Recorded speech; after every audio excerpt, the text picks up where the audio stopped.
how to customize your privacy settings on Facebook. Hi everyone, welcome back to our channel App Guide. In today's video, I will simply guide you through the steps on how you can customize a couple of your privacy settings on Facebook, so make sure to watch the video till the very end. If you'd like to customize your privacy settings, all you have to do is just go ahead and then actually launch the Facebook app. Once you launch the Facebook app, come to the menu page by tapping the menu icon over here. Then scroll down to the bottom, go to settings and privacy. Then just go to the option called privacy shortcuts. Once you go to privacy shortcuts, here you can customize all of your privacy settings. So if we look at it, we can go to see more privacy settings. It depends upon what you also want to customize, because you can check a few important settings. You can manage your profile, or you can manage your activities, which means that who can see your future posts. You can of course customize that to your friends or whatever else you prefer. Who can limit, who can see your past posts, who can see the people, pages and lists you follow. In my case, it's set to only me.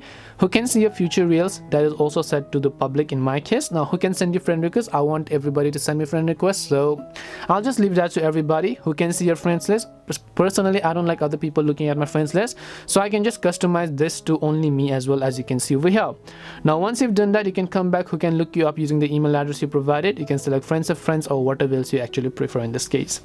And this is simply it on how you can go ahead and simply actually fix your privacy settings depending upon whatever you want to customize. We hope the video was really helpful, and if it did help you, make sure to leave a like and subscribe to the channel. And if you have got any questions, queries or doubts, feel free to also leave them down in the comments section. Thank you very much for watching till the end, and see you in the next video.